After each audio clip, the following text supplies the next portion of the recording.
Thank you, Whip. Emmer. The state of our union is struggling under the weight of President Biden's far-left extremist agenda that is hurting families across this country. You can see it when people go to the gas station and pay 40% more to fill up their cars. It's not just at the pump.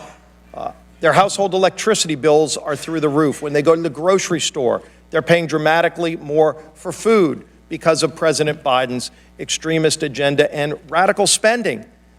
He may talk tonight about the debt ceiling, and of course, the debt ceiling is a symptom of Washington's spending problem under Joe Biden. Trillions in new spending that he's brought up. And to do what? Hundreds of billions of dollars President Biden borrowed to pay people not to work. Now think about paying people not to work at a time when every small business owner is looking for workers. It's not just bad spending policy to borrow from our children to pay people not to work, but President Biden's agenda of paying people not to work undermines Social Security, because when he's borrowing money to pay people to sit at home, again, hundreds of billions of dollars he's borrowed to pay people not to work, those are people that aren't working who would otherwise be paying into Social Security. So President Biden's agenda has actually made Social Security less stable.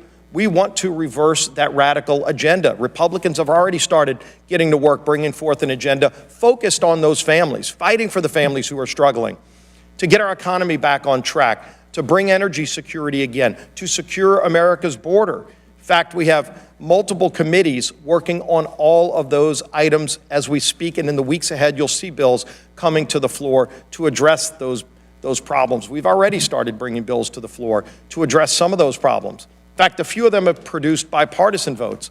But I want to point out an interesting vote last week. Maria Elvira Salazar brought a resolution that should have been straightforward to everybody to reject socialism and the ills of socialism through the years and the decades, the millions of people who have lost their lives to atrocities from socialism.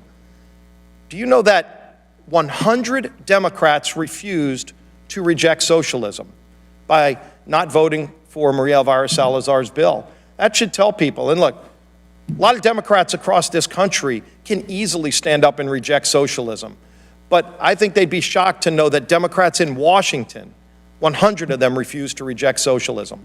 When we bring bill after bill to fix these problems, you see so many Democrats sitting on the sideline. We're going to give them more opportunities this week to stand up for hardworking families.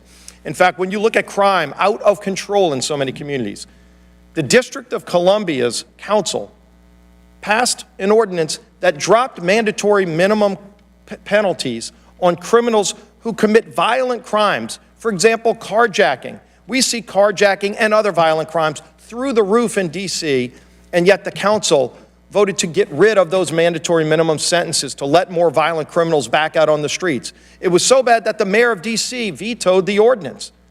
But the District of Columbia's council overrode that veto.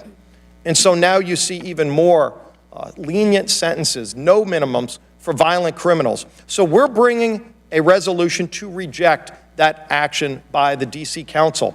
And this is a resolution that has powerful teeth, because if it passes the House and passes the Senate, only needs 51 votes to pass the Senate, it would go to Joe Biden's desk, and if he signed it, that council ordinance would be reversed. I'd be curious to see what the president would do if that bill was on his desk. All we need is 2 Democrat senators to stand up for people who don't want to become victims of crime and say that they would vote for that bill. And by doing that, once we pass this bill through the House, if it gets through the Senate and is signed by the president, it would overturn that ordinance. There's another bill we're bringing this week, Thursday, to say that we would reverse an ordinance that the D.C. Council passed that allows illegals to vote in District of Columbia elections. In fact, the Washington Post came out against this action and said, by their estimate, 50,000 illegals would be able to vote. People at the Chinese embassy would be able to vote in D.C. elections. How ludicrous is that? And yet that's the law of the land in D.C. unless we reverse it. So we're going to bring legislation to reverse that action as well. I'm curious to see how my Democrat colleagues in the House will vote, and then ultimately how the Senate will vote as well, because those bills could end up on President Biden's desk to solve real problems. So my guest tonight is going to be Dr. Jerry Satanovich.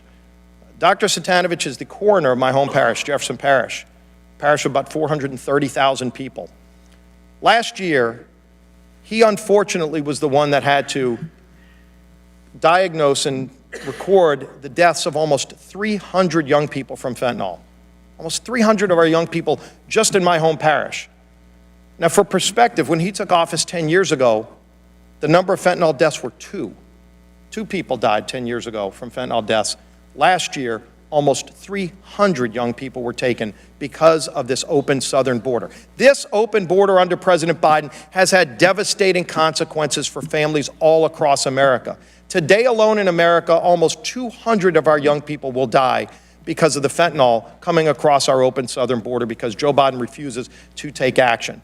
It's why Jim Jordan's committee and Dr. Green's committee are taking action to bring border security legislation to the House floor. But we don't need to wait for Congress to take action. Joe Biden could reverse this today by signing executive actions to protect those young people from dying, but he won't do it.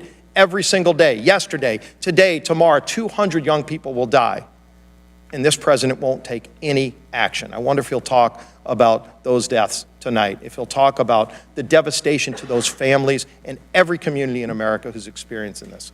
So, Dr. Satanovich will be here to talk about it. Unfortunately, he's the one that has to talk to those parents. He shouldn't have to if Joe Biden did his job.